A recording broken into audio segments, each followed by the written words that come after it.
Ay, ay, ay, ay, ay, ay, ay,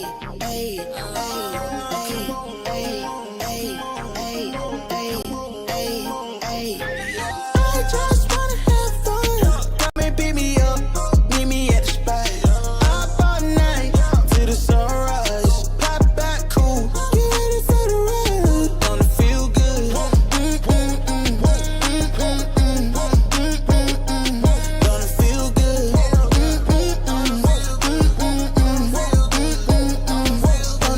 Holy moly, guacamole in my pockets. What a blessing.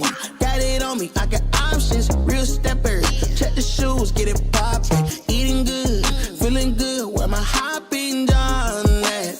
Put it on a plate with some lemonade. That's the way we did it in the old days. Back then, mama said, get up, walk on play. But you better not come home like yeah. Street life, we was young racing. Street life, carefree was the best time. Fast forward days, dreaming about the next time. When it's gonna happen again, cause I just wanna have fun. Come and pick me up, meet me at the spot.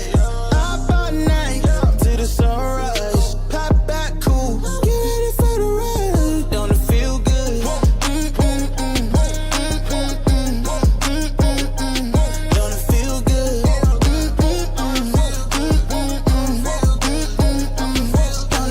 Don't it feel good? How you feel? Turn it up a notch, pop up clean room. Everyday celebration, take a trip vacation. You deserve a day, you deserve a day off. Working for too long, gotta keep back. Turn my cell phone off, wait till I get back. Ooh, yeah, this that. Living my life with no regrets. So I tell them, link up, pull up on me. What we on? We did chillin', where we at the spot. What time? Anytime, link up, pull up on me. What we on? We the coolin', the chill spot. What time? Party time. I just wanna have fun. Come and pick me up, meet me at the spot. Up all night till the sunrise. Pop back cool, get ready for the ride. Gonna feel good. Gonna feel good. Gonna feel. Oh, we got the gabagool locked and loaded today as the New York Yankees continue to suck ass. Good morning, everybody, and welcome to All Rise and Shine. Smacky the like, hitty the sub. I got to start by just simply saying we are already closing in on 31,000 subs. We are 89 away, which I believe was Jason Dominguez's number. 89, wasn't it? I think, Am I yeah, I think you're right there with it. It had to be like 89, one of those weird ones, because it was, oh shit, oh. Se murió! Damn, that's how we started. Well, that's a hell of a way to start. Damn. I think I'm good now. You Went look down- like the went down- Yankees for a second, just choking there. I was choking like the Yankees. Maybe that was how the show was supposed to start. Never know. It could have definitely we, started that way. Did we freeze? What the? No, I see you on there. Oh, You I here? can see. Yeah, guess what? I saw it freeze 1 second. I said, uh-oh. This is how I do it, right? This is just to tell somebody, were you frozen? No, look. I don't know why that works, but it always does. Are you frozen? No, look at me. Yeah, it's like, no, you see the motion here. Look at this. You see the motion moving? We're good. Oh, But man. the Yankees have indeed frozen. Oh, So yeah. if we want to talk about freezing, the Yankees have indeed frozen for a little bit. If we take a look over, not the sexiest thing on planet Earth you ever want to look at, but they're still 2 games back, which is absolutely insane. I don't know how, Crazy. but the Yankees are indeed 2 games back. That is it. They're just chilling right there. The Baltimore Orioles, for whatever the hell reason, have decided that they're going to do everything in their power to allow the Yankees to stay in this race for the East. Boston, I feel like Boston has kind of slowed down a little bit too, because they were like right behind us there for a second. They had I think they kind of stumbled out of the gate coming off of the All-Star break, but it's funny. You pull up you pull up the standings and it's crazy because I look at it and it's like you remember back in those days, man, like when you was young. Those were the days. You was young, you was on the streets, you know what I'm saying, going out Yeah. doing your thing, and you have Uh-huh. those nights where you Oh get yeah. super lit, and you Oh, I take love them. something home, and you don't really remember what she even looks like, and you wake up the next morning, you turn over, and you're like, could have been worse. Could have been worse. You know what I mean? Like, I thought I had a certified 3 in the bed, but it's about a 6.5, 7 on a good day. You know what I'm saying? I don't know. So I look at the standings, and it's the same thing. It's like, yeah. It should be worse. The way that this team has been playing, we should be 6.5 out of first place at least. But like you said, Baltimore is like they're throwing us a lifeline or something. Like, hey, I guess they want us to be in this thing with them. Who knows? You know, that is a great way of putting it. I didn't even think of putting it that way. You take you go home, you swivel them hips a little bit, things happen, and what are you gonna do? Then you're there just chilling. You wake up, you turn around, you go, look at this, nice piece of Yeah. gabagool over here I brought home with me. Okay, You say, and not that bad. not that bad at all. She But could have been worse. the good news is, as I've been saying this for a while, is that the Yankees have a chance of improving this horrific roster that they currently have right now. And hopefully in a couple of days, we're not going to be seeing your JD Davises and maybe your Jahmai Jones. Because again, as my guy Kev told Mario one day on Bronx and Nothing, which was great, I don't want to hear about Jahmai Jackass in the clubhouse. I don't give a shit if he's liked. I really don't care. We need better players on this team. It's that simple. Forget about, at this point, I think we were talking about this yesterday. At this point, I'm sick and tired of, the clubhouse and how does this guy fit in? How does that guy fit in? At this point, we need ball players. We need people that can play ball and win for this team. That's what we need. It came up on the spaces, and it was a That's really what good. it was. It was a really good topic. Shouts out to everybody on Twitter X, who joins the spaces on Wednesday nights. This Wednesday was a really good one. And it could have been like a funeral, being that the Yankees finished getting back shots by the Mets, but it wasn't. It was not a funeral. We were like, trying to figure things out. And one of the topics that came up was the Jazz Chisholm stuff and like, oh, the clubhouse and whatever. And we said, it's like, are the Yankees really in a position though? Like, do they have the luxury of talking about, we want this clubhouse guy and this and that? Like, look at your lineup. You had Jahmai Jones leading off the other day. You had JD Davis batting cleanup behind Aaron Judge. Like, you think you have the luxury to speak that way about like prospective players who can come in with 250 plus batting averages and OPS is over 730? I don't think you can look at a guy like that and say, well, I don't know. Like, come on, bro. We have the worst production out of the cleanup spot in all of baseball. Yep. And you got reports coming out that they don't like guys, personalities. Like that. Yeah, I don't know. I don't like the way he cuts his hair. Like, who gives a shit at this point hair in gonna reality? work? I mean, who really cares? At the end of the day, this team is trying to win a World Series, and they play. They exactly. I mean, we gotta get this stuff right. We gotta get some of these guys back. And I know, as bad as it looks right now, and I've been getting beat up by the chat for about a couple of weeks now because I keep telling them I'm really not gonna say much, and I'm just sticking to my word of what I said at the beginning of the year. I'm not gonna say much till I see what they do at the deadline. This now. is the time. We're going to be live for 24 hours for deadline day. So we're going to have the news right there immediate reaction. All you guys got to do is literally sit back, whatever time you wake up in the morning, whether you're at work, pop a AirPod in your ear or whatever the hell they're called. Yeah. Put one in, listen to whatever else you're doing. We're going to be live from 7 a.m. to 7 a.m. So whatever news is covered, you're going to get immediate reaction from Team NYU. So we'll be right there. I'm going to judge them really after that, to be fair. So if the Yankees have a deadline like they had last year, where they come out with one reliever, I think all of us are going to sit there and be like, yeah, guys, this ain't it. Like, we got Juan friggin' Soto, and this is what first of all, the dude is seeing the Mets ram us from the back. Yeah. Live in person, up close and personal. Back shots. Vicious and then back shots. We go to shit. We obviously got to improve this clubhouse. And these dudes just sat back and done nothing. And they want me to stay here? What are we like? I like here, but is this what here is? This is what here is? Mind you, he also said he also said in a post game, it's going to take more than two guys. You want to win a World To Series. win a World Series. Yep. He's He's been there and done that. So hopefully they listen to him the way they listen to Aaron Judge. Who knows? Just saying. Who knows about? You look at the clubhouse right now, Pete. Look at the roster. Yeah. When it comes to winning, like what guys on your roster know more about winning right now? Soto's that guy. We don't have anybody. It's not Brett Gardner's not around anymore. Like CC's not around. Like we don't have guys. Soto's there. He's done it. He did it 5 years ago. It's fresh. I mean, if he knows what it takes. He said when A-Rod asked him at the All-Star break, well, what's it going to take for the Yankees to win the World Series? He said you got to win Game 7. Like I don't, you know what I'm saying? Yeah. It's the right mind. That's the mindset. That's the mindset we talk about a lot. As Miguel Torres with the super chat says, first day of my job is on Sunday. Kind of happy now.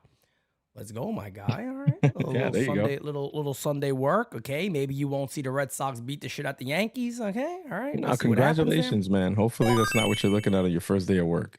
Facts. Well, speaking of potential trades, deals are starting to go down. There's also a rumor right now that James Paxton might be joining the Red Sox.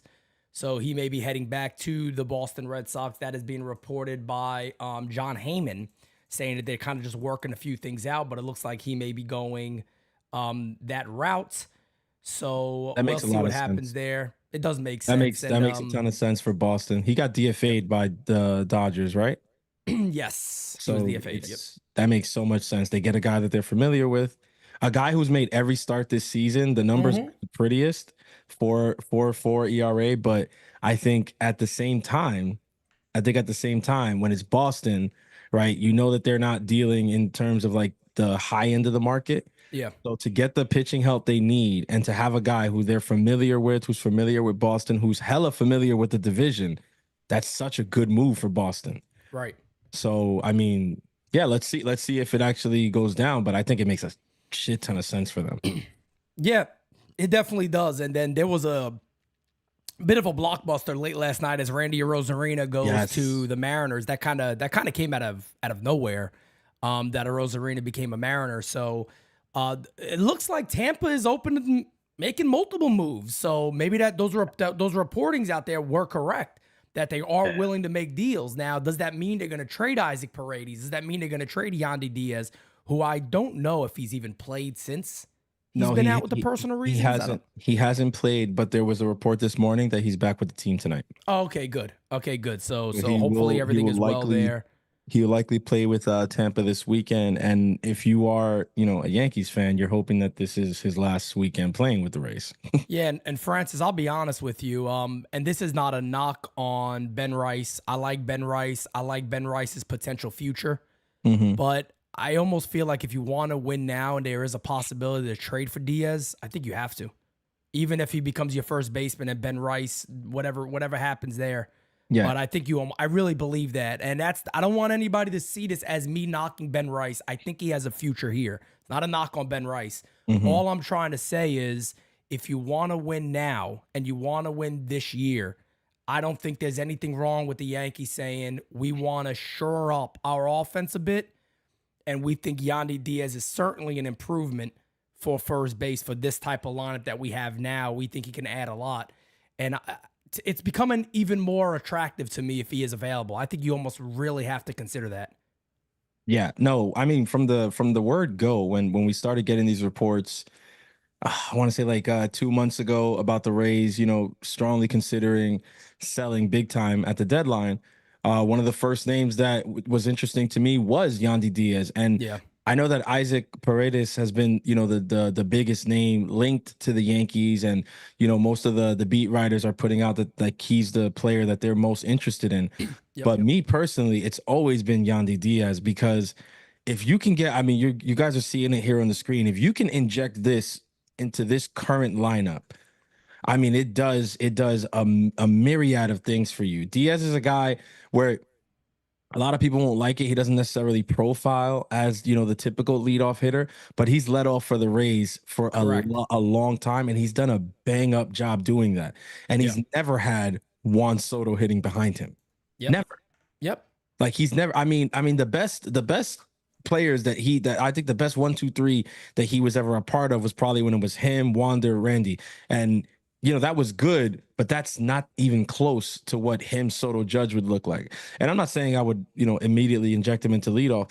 He's that versatile that he doesn't have to be leader. You can put him behind Judge if you want. You can put him Agreed. 5. Like he's just a guy who, he's been doing it for so long. Like he was on that 2020 team that beat us in the ALDS. Like, correct. Yandi's been there, he's done it, and he's beat the shit out of us for a long time. I mean, he beats the shit out the Yankees. So see, I wasn't gonna go to that right there, but I mean, hit in the air to deep right. I was about to say, I'm a big fan. I'm a big fan of Yandi Diaz. I'm just saying, but the other thing too that I want to also throw out there, so people don't just look at Yandi's numbers across the board and go, what happened to the guy from the last couple of years? Well, he got off to like an absolutely horrible start. Very and slow if you start, look at his last 30 games, I mean, I'll pop it on the screen for you guys here too, so you can see it with me.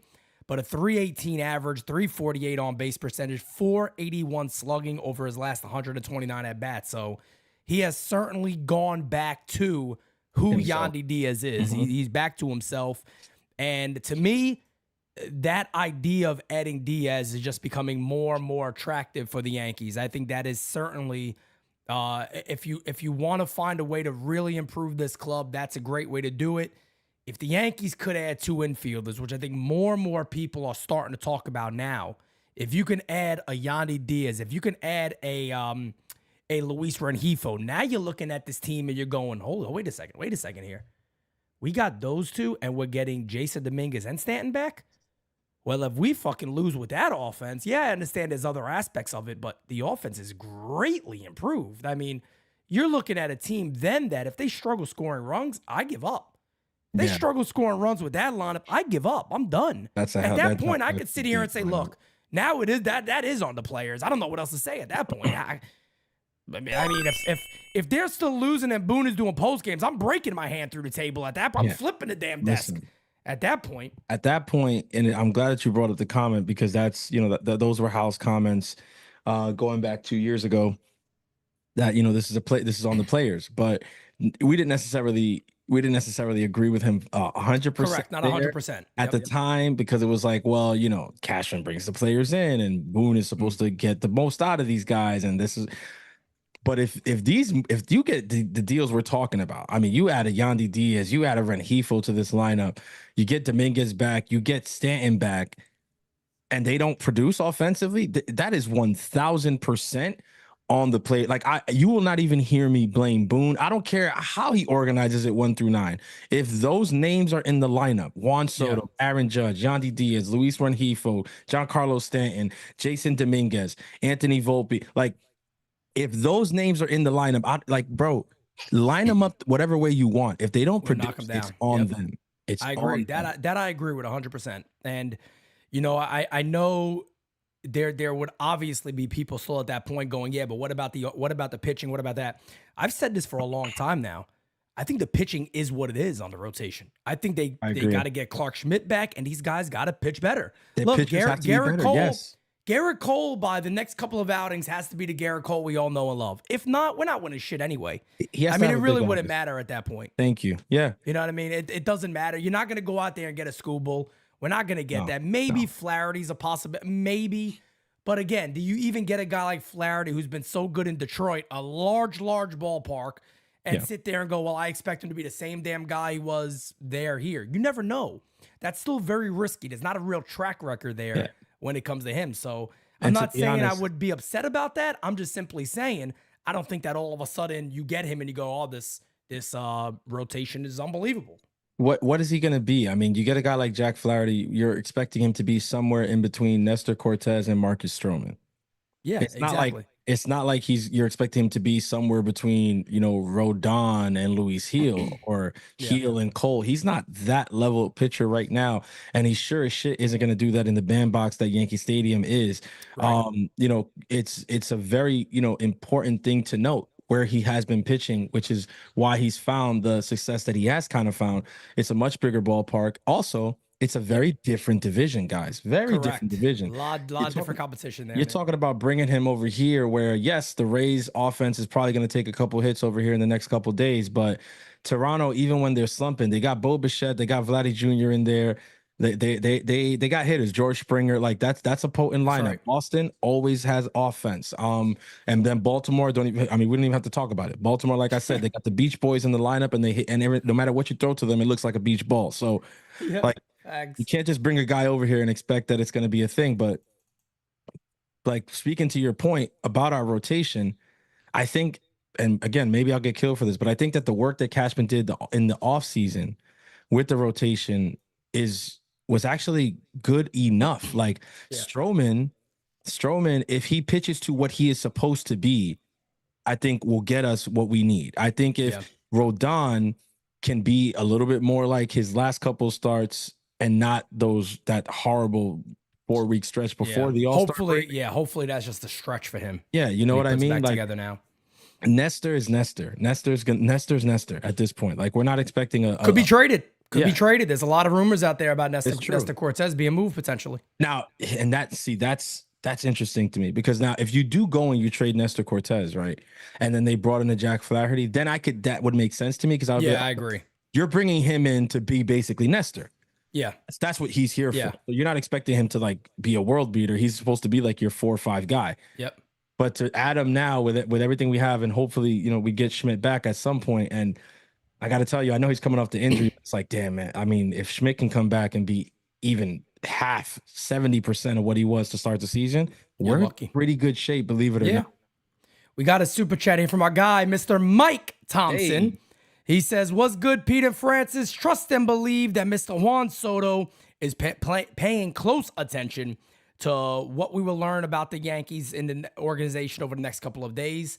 No doubt about it, man. No doubt about it. He's going to be, he's going to be paying close attention to what this team is doing and how they look to improve. But let me tell you something. You add 2 infielders to this club. I think Mr. Soto is very, very happy that the Yankees added additional offense to this team. I think he's also going to be very, very happy if you add Jason Dominguez back into this lineup, because, I mean, you can play around with this stuff in your head and figure it out. But even if Dominguez let off, if you could ever go something like Dominguez, Soto, Judge, Yandi, Stanton, and then at the bottom of that order, 8-9 is something like Volpe and Rengifo, or Rengifo and Volpe.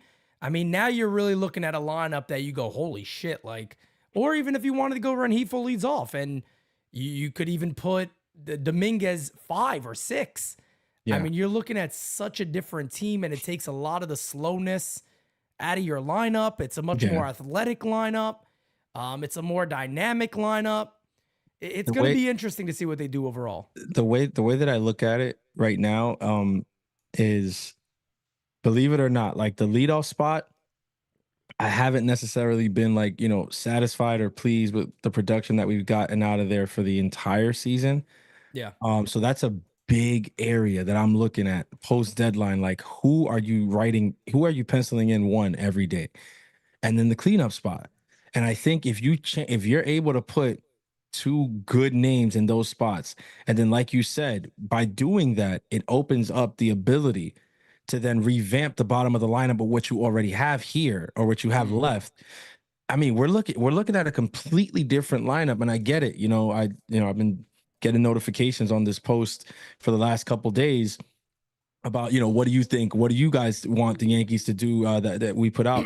And, people are saying a bunch of different things. And you have a lot of people saying, well, I mean, there's just too many holes. Like, it doesn't matter what they do or whatever like that. I'm like, I can't necessarily say that I agree with that fully. Like, I think that there are moves to be made that could really greatly improve this team. Granted, like I said the other night on Spaces, it's also going to take some of the guys that we have in-house being better. And I think, that bodes extremely true for the rotation. These pitchers have to be better. They have to go deeper in games. They have to, get rid of these, 3-4 run first, second innings and shit like that. Yeah. But I do see a way where, the Yankees make the right moves, and, because the August schedule is what it is, you kind of see them turn the proverbial corner. Yeah, no, we're gonna take a look at that too, because that August schedule is a time where the Yankees could potentially make up a lot of ground. Yeah. We got a super chat from Mike. He goes, what about Nestor Cortez for Carlos Santana from the Twins? Santana's having a good year playing first base. I don't know if they would do that. I mean, Minnesota, I don't know if they would sell off Santana right now. With them being in Us. second, they're only 4.5 games behind the Guardians, but they're also fighting for a wild card spot. So, and they got our good friend down there, Carlos Correa, having a hell of a season. Yeah, I think So I don't know if they would necessarily do that. I can see where you're going with that, but I don't know if they would move him. I agree with him. I think Having a solid year.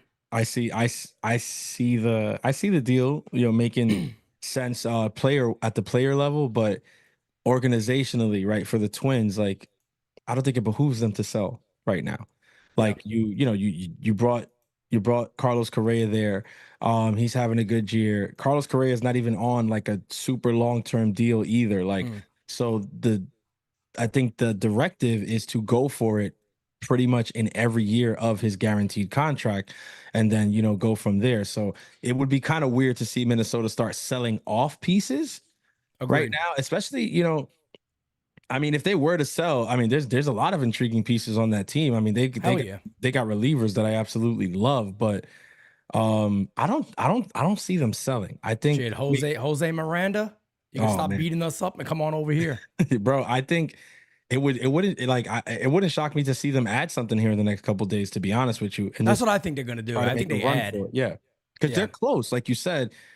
And no disrespect to the Guardians are having a great year, but Yeah. if you're Minnesota, you have to feel like you're still in it and you have a chance because I mean the Guardians have shown a propensity to not be able to close out and stuff like that or whatever. I don't know what their schedule's like August and September, but maybe Minnesota's looking at it saying like I don't know, we got a real chance here. Let's go for it. Even if we don't catch them, we can definitely catch that wild card Yeah. spot.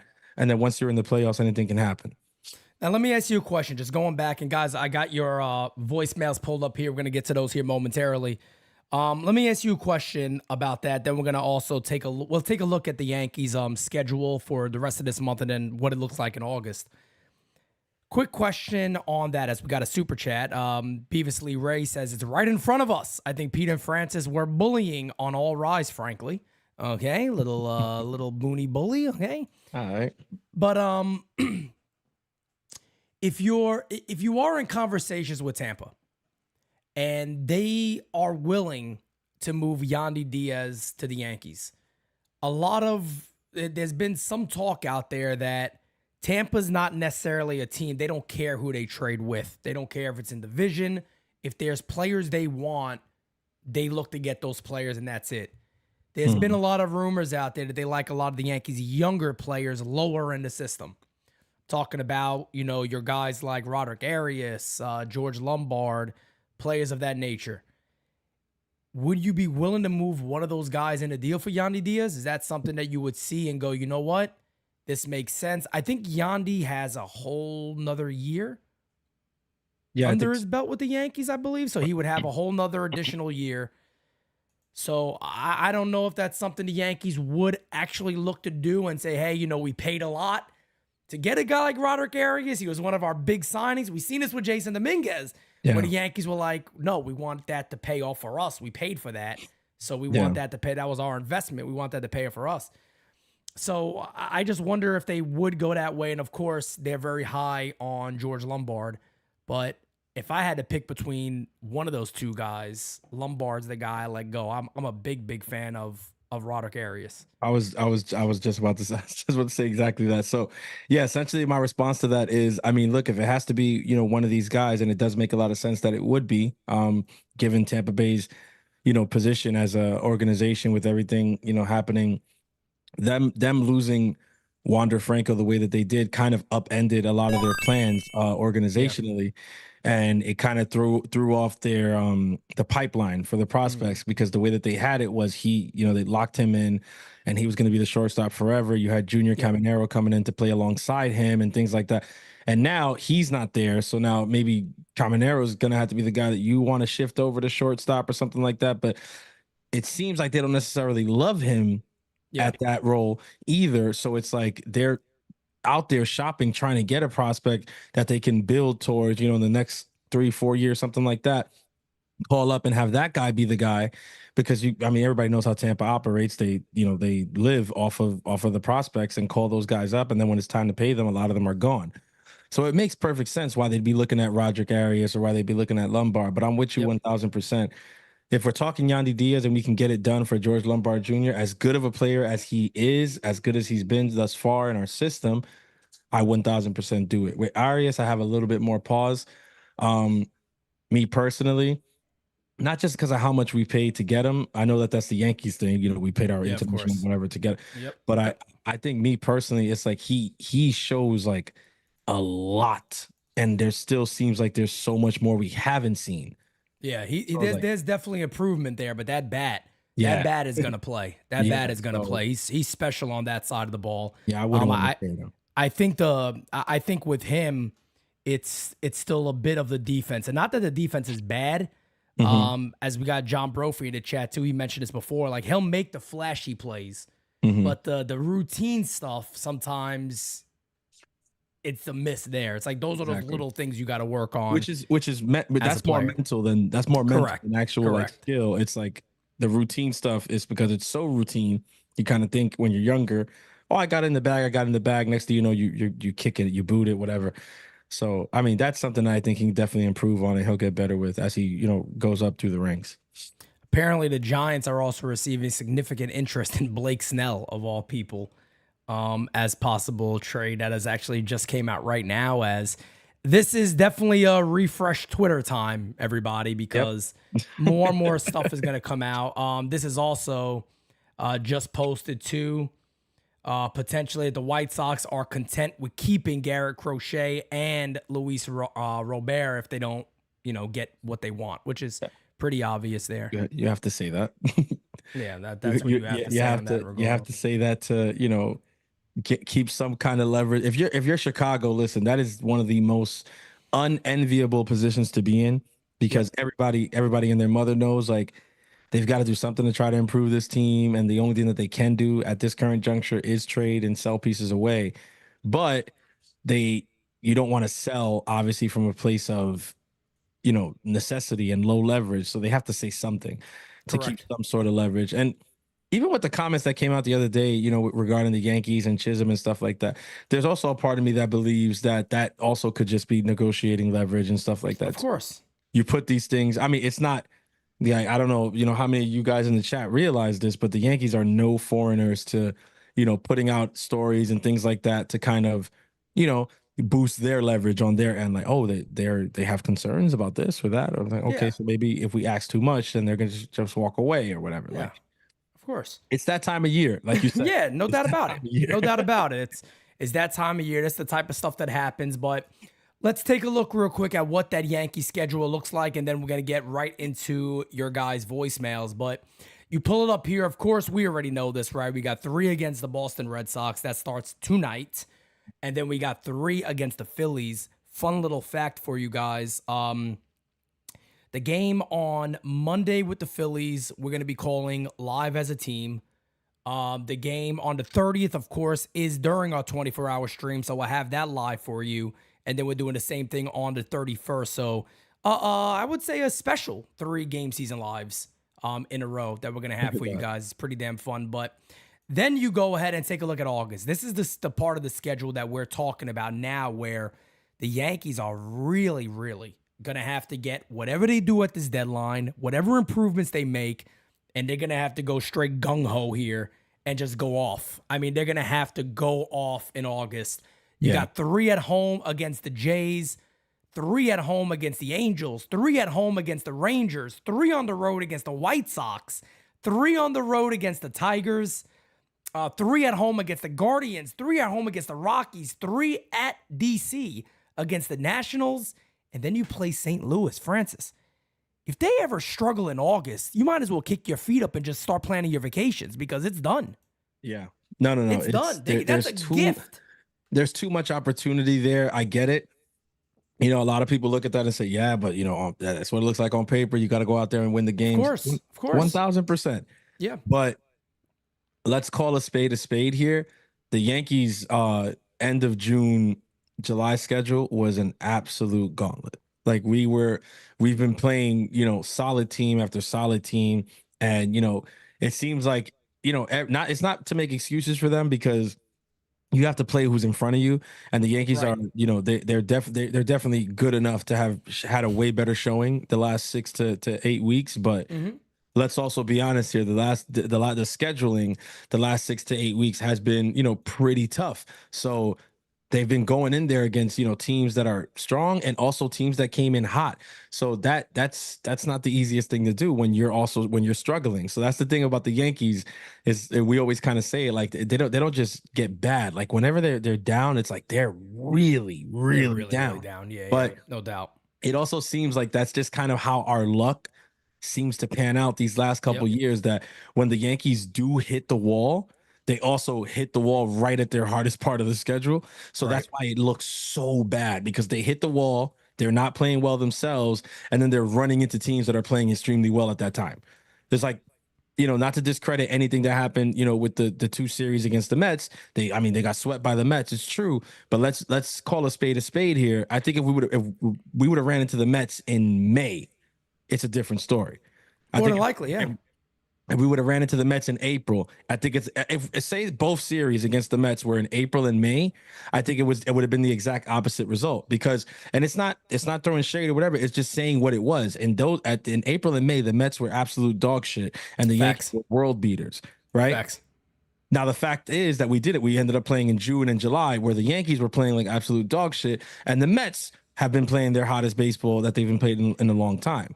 It's just, this is baseball. This is how it works. It's the ebbs and flows of a season. What we're Facts. seeing is now it looks like the flow is kind of flowing in our favor for August. So I think I'm right with you, Pete. If they found a way to struggle in August, it might be GG's on this season, man. Yeah.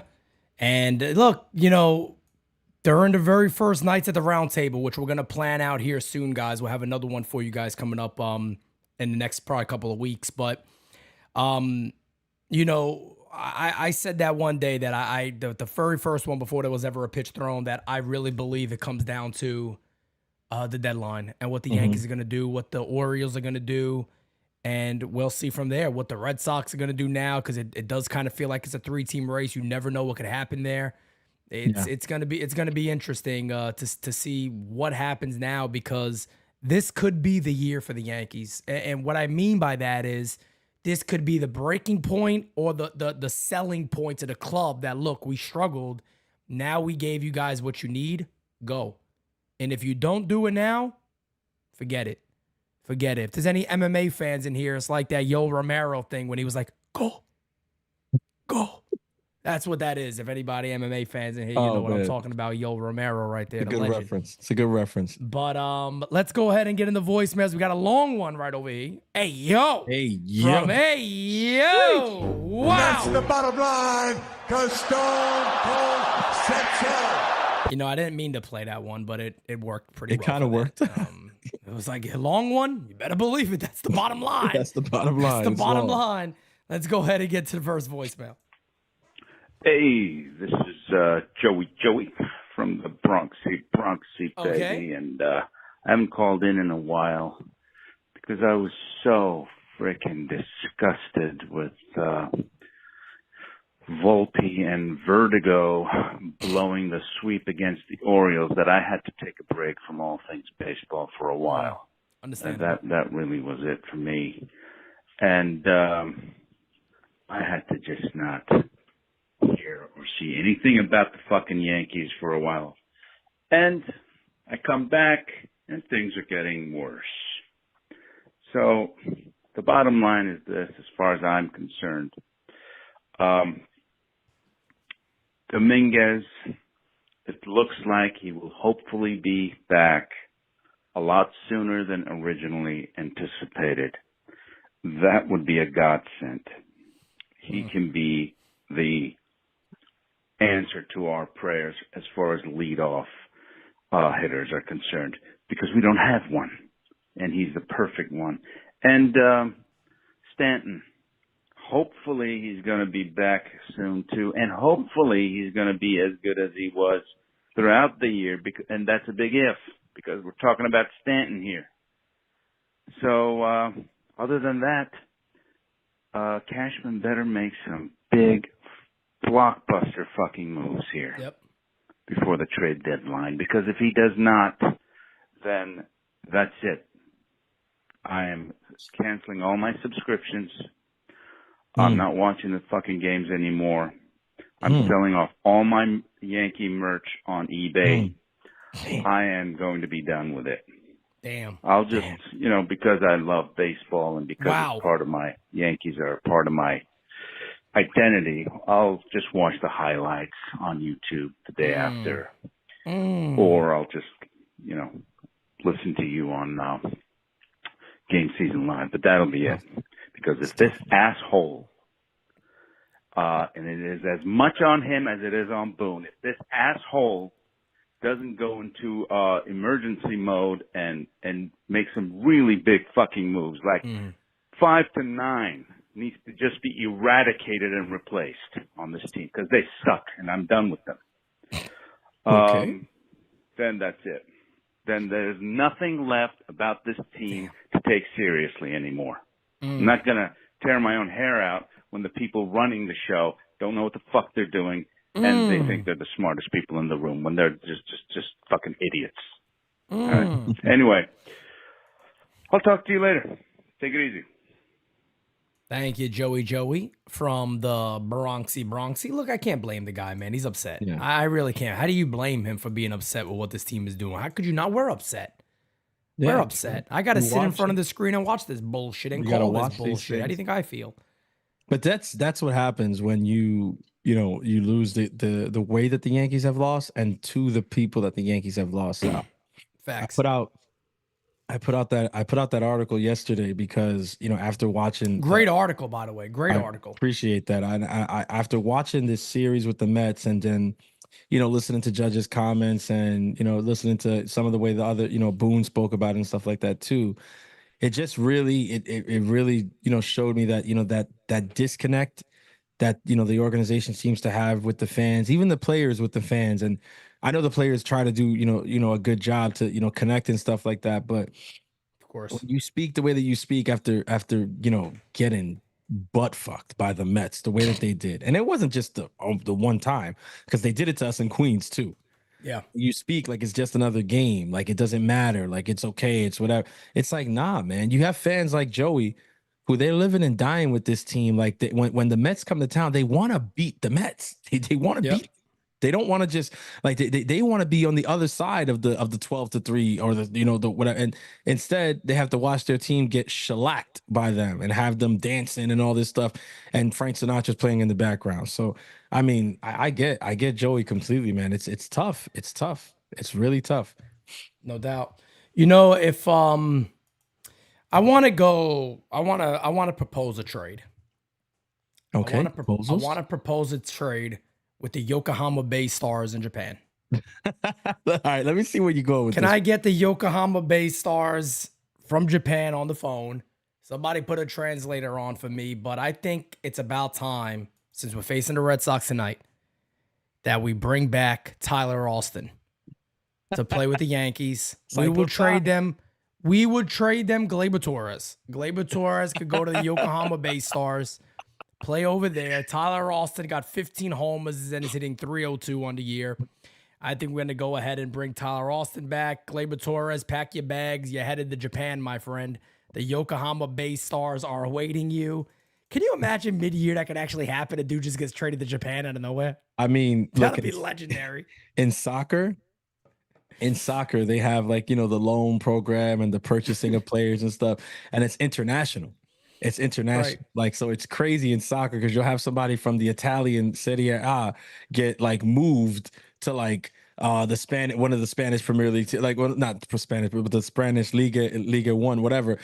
They get moved to Spain and they leave from Italy. They got to go to Spain in the middle of the year, or freaking leave from Germany and get traded or moved to a Premier League team. And they're moving from, something in East Europe, whatever, and they get traded to a Premier League team. Next thing you know, they're on Manchester, some wild shit.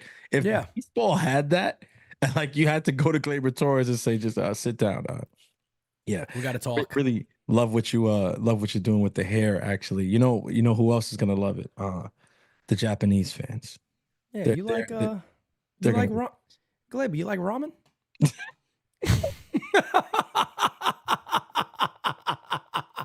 Get ready to learn Japanese, buddy. That's how you know immediately. You imagine you just sit him down in the room. You're a fan of you like ramen? You imagine you just sit him down in the room and you just say, "Oh, hold on 1 second, Glade. We're just waiting for one more person." And then Ipe walks in. Like Ipe just walks in. He's like, "Yeah, Glaber, this is gonna be your best friend. He's not gonna teach you anything about gambling. Besides, he got all that knowledge from Shohei anyway. But he will be your translator out there in Japan. So thanks for your service. We appreciate everything you've done for us." And the Yokohama Bay Stars, I mean, they are ecstatic. They can't wait to get you over there. Stupid, man. What is wrong with us? We got something seriously wrong with ourselves. Rod Thompson with the super chat says, Francis, what are your thoughts about the Yankees incorporating the cutter in all of their pitchers' arsenals?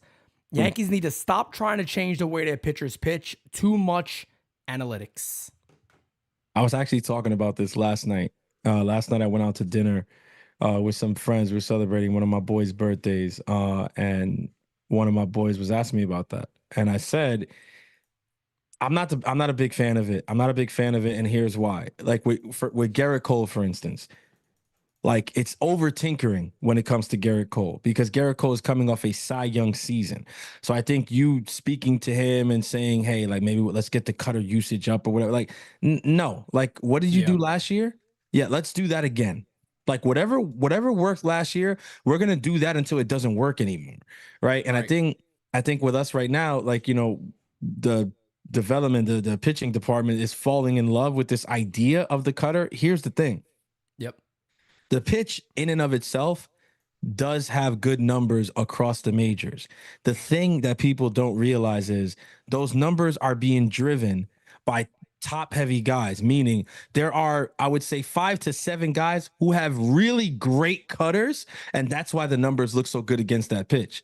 But it doesn't necessarily mean that any Tom, Dick, or Harry can just start throwing it and it's going to work. Facts. Case in point, Nestor Cortez.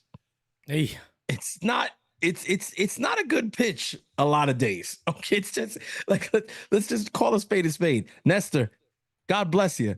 It's not a good pitch most days. It just isn't. It just isn't. Okay. Now, for some guys, it's gonna work. I mean, Mariano made a career off of it, but not everybody's gonna throw Mariano Rivera's cutter, guys. So the idea of like, no, this is gonna be our thing, and as an organization, we're gonna implement this pitch. Or you remember with the sweeper phenomenon, everybody gets to throw a sweeper or whatever. You become predictable as an organization that way. That's what I don't like about it, is that we've become predictable as an organization. facts. Because everybody knows, well, they're elevating the usage of this pitch. So, like, when you're stepping in the box, just know that these guys have a directive and they're trying to throw this pitch more. And they're trying to, so just wait on it, because they're workshopping it in real time. So it looks like dog shit anyway. You're going to be able to hit it hard and far. So, I mean, I'm with Ra. I don't necessarily like it at all. But if somebody does throw it well, I think you do it with person and you run.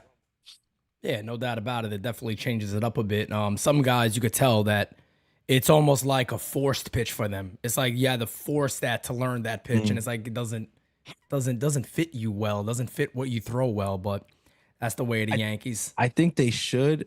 The last part he said, like the Yankees, I think he said like stop messing with the pitch. I don't know. I don't necessarily think they should stop messing with it. We have a lot of young pitchers, and like it's a part of their development that like they have to kind of be messed with. Pause. Like it's just it's just how he was this Diddy camp over here.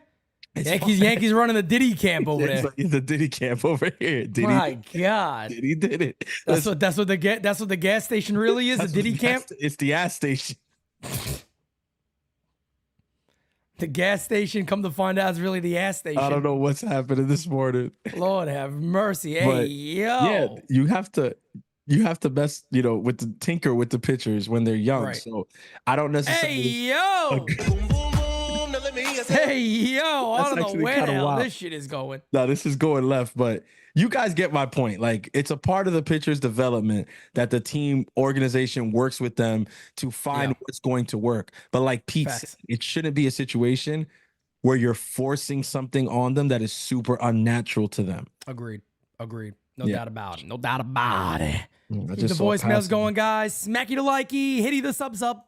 Hey, good morning, Pete. William Henry here. How you doing? Happy Friday. Is it?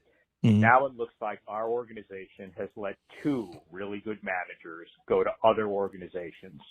One, Rob Thompson, who was loved by George Steinbrenner, is with the Phillies, and they've already been to 1 World Series and may go to another one this year. The second one looks like Carlos Mendoza. His comments in the Tuesday game where he left Beekman, a lefty, to pitch to Judge in the 9th, he basically said he used the situation and his own instincts to let Beekman pitch, and it worked out for him. By contrast, look at Boone. Boone never uses this feel for the game, if he even has one, and always relies on analytics. I would respect him so much more if he just said once, I used my gut. Okay, but he doesn't do that. Instead, we get word salad and a bunch of nonsense from this guy. And that's one of the reasons he's a failure. Managers matter a lot, Pete, as you've been saying, and I just wanted to reinforce that and just again say thanks for all you do for all of us. Take care, Pete. Bye. Thank you, William. I appreciate you, my friend. No doubt about it, man. You always make very, very valid points when you call in, and managers do mean something. I get it when people go, well, it's the team. These guys play. Everybody understands that, but the fact of the matter is, you look at teams like Boston, right? When the Yankees, it's weird though, right? Because hell, I'm even going to say the New York Mets, and it kind of sucks to say this, but I'm going to say it anyway, because when the Yankees go on a downward spiral, it's like the downward spiral doesn't end. It's like they just can't seem to grasp and get back or win close games or do anything to bounce back. It's like as they just crash land and go down and keep going and keep sinking and sinking and sinking, it's like they don't have that lifesaver. It's like they don't have that well, this is how we bounce back, or we slowly start to win and everybody kind of picks themselves up. That's why it almost feels like we're on repeat at this point, because they always start to struggle in like the mid-June, end of June. And then we sit there and go, this is the most important deadline ever. This is it. And it's the same thing again this year. And to be fair about it, the Yankees have let us down in 2022. They let us down in 2023. And we'll see what happens this year. But the scariest thing about all that is, too, we got to remember, that payroll's up there. Yeah. Are they going to be willing to go add whatever it takes and we'll figure it out by the end of the year? Are they going to be willing? Is the question we always seem to ask ourselves, is Brian Cashman creative enough to maybe sell, or does he have the balls to do it? Does Brian Cashman have the balls to say, take on Gleyber Torres, go ahead. I want you to take his salary. We'll move him, no problem. Does Brian Cashman have the balls to move a Nestor Cortez? Does he have the balls to risk it? Because I would respect if he has the balls to risk it. And let's say the starting pitching just completely falters and it's like, well, you traded Nestor. But I would sit here and I would say, but at least he tried something new. Yeah. At least he said, you know what? I'm going to take a risk here. I'm going to move maybe some starting pitching that I know we need, but I think this need is a little more important. I think we're going to win this way. I'm going to go with what I think is right. Yeah. If that's the case, I could sit here and go, hey, man, you can't really be mad about that because it was different than what we normally do. And he took a risk and it didn't pan out. The offense did get better, but the pitching sucked. And I mean, it happens. But I don't know. I don't know how else you can go about this deadline. I know some people in the chat are saying Michael K said that Hal Steinbrenner will not add more payroll. Hey, if that's the case, then you guys might as well just let Boston beat you and let them at least get ahead of you. And you guys just kind of dip yourself out of the postseason. I hate saying that, but it's true. You might as well just dip yourself out and go home and beg Soto and try to get him early and go, hey, what would it take to sign you right now? Okay, done. And just lock them in and be like, cool, okay, at least we got that done. Yeah, whatever it is. I think as quick as you can, let the fans be happy about something and just move on from the year. Move on from the year then. If you don't do nothing now, just move on from the season. If that's the case, get to the year's end. Tell Boris, what does it take to sign this dude? If he sits there and goes 675, fucking sign it and move on. Literally. And move on from it from there, and move away from it, and do whatever you're going to do at that point, because you're not going to win. If the Yankees go out there and go, we'll get some of these guys back, we'll be fine. No, you're not. Don't give us the shit that was Stanton and Dominguez and Clark Schmidt and F. Ross. I mean, that was better than anything that was out there, because we all know for a fact, we can hear the Yankees saying that. Yeah, we've heard them say it. We've heard them say it before, which is why that ain't it. We have the PTSD that we do. But here's the thing. Does Stanton play third base? Does Dominguez play second base? Yep. Like, because that's where I'm at. And it's like, I get Michael K. Oh, Hal's not going to win. Shut up, bro. Like, at the end of the day, why do we still continue this charade that Hal is the one making the call? He's not making the fucking call. If Big Daddy Cashman goes to Hal and says, we got this deal on the table, it makes us better right now, but we have to take on this salary. He's going to ask Brian, do you think we should do it? Yes. Even though it's his money, he's asking Brian, do you think we should do it? And if Brian says yes, then the deal will get done. So I don't want to hear Michael K. Oh, well, Hal said, I don't care, bro. You know what Hal said? Hal says a lot of things. He says a lot of things. He came out 2 years ago and put it on the players when it was a leadership problem. He says a lot. He said we were going to try to bunt more and steal more bases. What happened to that? What happened to that? I don't understand. Michael K., you're supposed to be, you're around the game. You call these games. You're around the team. You're supposed to be this all-knowing dude. You talk to fans like, you're the seeing eye of baseball. And then sometimes you come out with cockamamie shit like, well, Hal said. How many times has Hal said, Mike? How many times? I'm sorry. I don't believe it. No, you're not wrong. You're not wrong. Until Cashman says, I'm not going to believe it. And Cashman won't say into a mic or a camera. Cashman will say via Jeff Passan dropping a bomb about a trade or not dropping a bomb about a trade. That's going to be how Cashman speaks. And that's the only person who I'm waiting to hear from in the next couple of days. I want to see what Cashman does, and then we can talk. Cashman speaks through the media, and that's exactly what he does. Let's keep the voicemails going. Pete Francis, I don't know if Francis is there, but he's usually there on a Friday. But he's here. Yes, sir. The Pete Rose documentary on HBO. It's pretty good. I didn't see the whole thing yet. And I'm loving his whole mentality was about winning, and a fucking beat is going in my car.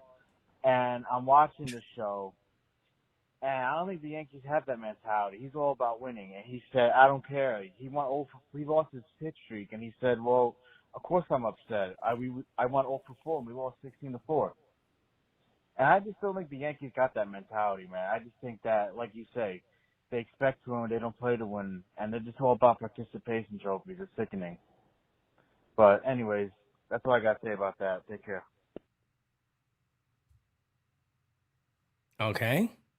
I hope the B didn't do anything to him.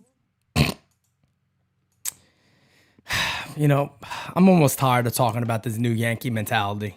No, I really am. I'm almost tired of talking about it because it is what it is, man. I just seen Jose Canseco out there challenging Aaron Judge, saying he could hit a softball further than Judge can hit a baseball, and he's 60 years old. Canseco's a fucking nut. I'll tell you. He's a nut, bro. He's promoting his podcast, man. Shouts out to him. Nah, no doubt about it. He knows what he's doing out there. But speaking of somebody who knows what they're doing, the one, the only Macho King has left a voicemail. Everybody, take a listen. Buckle you're up. going to gain some knowledge here and buckle up. No doubt about it. This is a ride. Hey, Big Macho King in the house. How you doing? Today on the ground. And Francis Freddy Diggity. The more I see this team, the more I think they ain't got it, no. And Baboon gives us no confidence while Trash Can once again watches pieces fall off the trade board. And players you let slip through your fingers do good on other teams. The Trash Can ain't no hustler, matter of fact. He's a buster, just a different day of the same old shit. No old-timers and heels to fuck with. The team ain't grinding, and it is what it is. Stop playing these has-beens and bring up the kids, yeah. They got less than a week to do something, but I don't think they got the guts to do it. Prove me wrong. But doing nothing ain't the answer when the question is, do you want to go 15 years without a championship? Then you can claim you're a winner. And only suckers and jabronis wave around the past glories of others like it was their own accomplishment. Tell Well, them, in Mach. fact, they've done it absolutely positively nothing to earn their own spot in history. And that's the end of that. So everybody have a good Friday. All my macho maniacs, stay macho. Oh, yeah!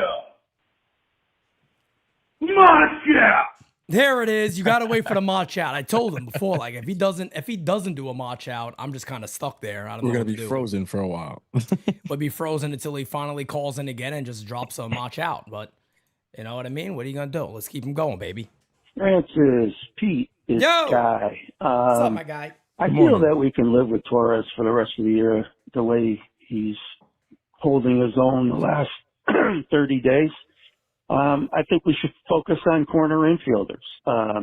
First base, Yandi sounds great. Rengifo, Paredes, even Matt Chapman for half a year is really showing he's good this year. 14 homers, 7 runs saved, and has good athleticism and good speed. Period. I think that's where we should focus, plus a couple arms in the bullpen. What do you think? Yeah, I don't think you're off. I mean, that's what I was talking about earlier. If you could add 2 guys to your infield, you got 3 positions that you can upgrade at. I mean, I think that's more than okay. And again, I don't want it to sound like I'm taking anything away from Ben Rice. I think Ben Rice has a chance to be a very solid player for him. But if a guy like a Yandy Diaz is available and the Yankees know that there is a potential deal on the table, I don't think you walk away from that because you have Ben Rice. I think that's crazy. That would be crazy talk. Yeah. So that's what I mean about that. So Guy, no, I don't disagree with you. I think that is I think that's actually really possible that you could upgrade in that way. Yeah, I agree. I agree with it. I think you don't hear too much chatter with Chapman stuff or whatever, but he'd definitely be an upgrade over what we've been putting out at third base all year. I mean, anybody would be an upgrade over there. Exactly. So not something I'm against by any stretch of the imagination. I do agree there is a possibility that we can live with Glaber through the rest of the year, but I also say that if somebody out there is willing to take on Glaber and his money, I do think that provides us with a little bit of wiggle room and flexibility financially. So it's something that does need to be entertained just off the strength of that you can improve there too. So it's going to be interesting. It's going to be interesting. No doubt about it. Let's get to the last voicemail, guys, and we get ready to wrap up here. Hey, it's Joey Delgado from Connecticut. How you guys doing? I enjoy listening to you guys all the time when the Yankees are on, even when the Yankees are not on. I love listening to you guys. You guys are the best. Now, speaking of not the best, let's talk about my team, the Yankees. What do you think they're going to do? Drugs. I have no confidence in them getting a big-time player during the trade deadline. I'm hearing some bullshit like they interested in this old guy, left-hander, Rich Hill. Are you kidding me, man? Are you fucking kidding me, They can't man? mess around with that, man. That's got to be some make-up shit, 'cause I heard that. Anyways, like I said, you need a leadoff hitter, high on base percentage. I would love to get Yandy Diaz, but I don't know, Cashman is going to make a good trade. I don't trust him. I don't trust Hal. It's fair. And sure as hell don't trust Aaron Boone managing them. Anyways, I hope I love them to shoot the Red Sox. That'd be cool. But if they don't, I don't know. It's really depressing sometimes. But again, you guys are the best. I'm always listening. God bless. Appreciate you, man. Later. Appreciate you, Joey Delgado, my guy. We appreciate you, man. Thank you so much. And you got every right. You got every right in the world to be concerned about the Yankees making the right moves. I don't disagree with you, and I don't blame you for being concerned that Brian Cashman could pull it off. And that's what we're waiting to see. And I really do hope they make a move or two before deadline day and they don't just wait, because if they wait till deadline day, is there a real chance that they make 3 or 4 moves? I doubt it. I don't think so. If they don't have a move made by the 30th and we wake up that morning to pop on that live stream on the 30th, honestly, you might be looking at 1 move, maybe 1, maybe 2 moves. But you got to hope that my hope would be that they do something pretty significant, before Tuesday, before Tuesday hits. And then from there, maybe you're thinking about your reliever or, your two relievers or your additional infielder potentially. Something that just comes together out of nowhere. That's kind of what you'd be looking like. But if it gets to that 12 o'clock on Tuesday, 2 o'clock on Tuesday, now you're sitting there going, well, I guess, it's going to be a reliever out of nowhere and that's it. So hopefully not. But yeah, I'm with you. What it is, man. I'm with you. I think this is a big weekend for sure. Like hopefully you can see something come across the board here, today, tomorrow, get some new blood in there by the Philly series, because it's like you said, if we get to deadline day and we haven't done anything, then it's like there's slim chance to none that there's 3 or 4 moves happening that day. It's just the logistics of it. It's hard to get 3 or 4 moves across the finish line before the deadline, which is at 4 p.m. right? Yep. Yeah, I think it's 4. Is it 4 or 6? Okay, so I might be. It's one of those. It's either one of those. I forgot. For some reason, I feel like it's been 6. Okay, no, because I could be going by the NBA one. I think the NBA one is 4 or something like that. But it's hard to get a lot of the moves in and into the office like approved, by the time. And then I don't want to hear that whole the waivers and the waivers. Yeah, no, forget nobody wants to hear that shit. If there's any world in which this team lets the deadline come and go, they don't add, and then we're talking about waiver wire guys, it's like, give me a fucking break. Like we're not, no doubt about it. We're not at that stage right now. This is not like if you're the Phillies, for instance, and you're like, there's not really much out there right now for us. We'll look to the waiver to see if we can find somebody in the waiver whether we think can help us or whatever. The Phillies are phenomenal right now. They're in really good shape. Yeah. They have way less needs than the Yankees do. But the Yankees have there's too many needs. So it's like you need action and you need it now. And it's now that we're starting to see the moves start to fly, like yesterday, last night, and now this morning with James Paxton getting finalized to the Red Sox. Done. We could possibly see something here in the next day or so with the Yankees. It's not off the table. And I really truly hope that we do. Oh wow! This just popped up on my screen right here. I had no idea that Kodai Senga is coming back today. Oh, Senga's back for the Mets today. For the Mets, yeah. So Kodai Senga apparently makes his debut for the Mets today. So shit, if you get a guy like him back for the Mets, that team has a little bit of fun things to be excited about. But hopefully we have a couple of things to be excited about over the next couple of days. But the cool thing is, ladies and gentlemen, you will have the U. The U will be here for you, as you already know. A big schedule coming up. You guys know we got all these games covered on Game Season Live. Tuesday is the big day right here. Tunnels to Towers, everybody. You already know the deal. That is Tuesday, 7 a.m. to 7 a.m. We will be live for 24 hours.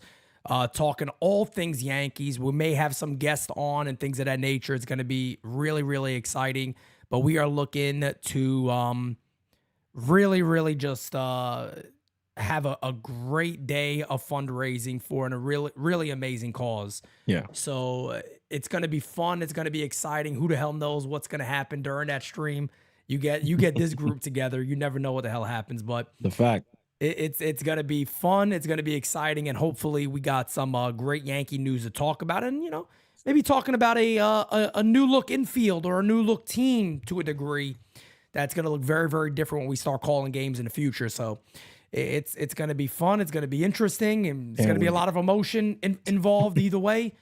So we'll see what happens. But until then, guys, we'll catch you next time, man. Peace out, baby. It's heavy. Famous love. Yeah, I gotta keep it trendy on my soul. I'm the most selfish person that I know. Here we go, down the rabbit hole. Got a couple carrots around my neck. Self-respect, when you out of line, you put yourself in check. They don't hear me, they don't hear me though. Cycles going round and round and round like a merry-go. Stand for truth, or fall for any old scenario. That's why I keep my circle smaller than a Cheerio. Cause this the company you keep. Stay woke. Don't get caught slick. End up sowing what you reap. Know your worth and don't what's up, cheap? The ghost is inside of me, can't take it out of me. No matter where I've been, it's about where I'm meant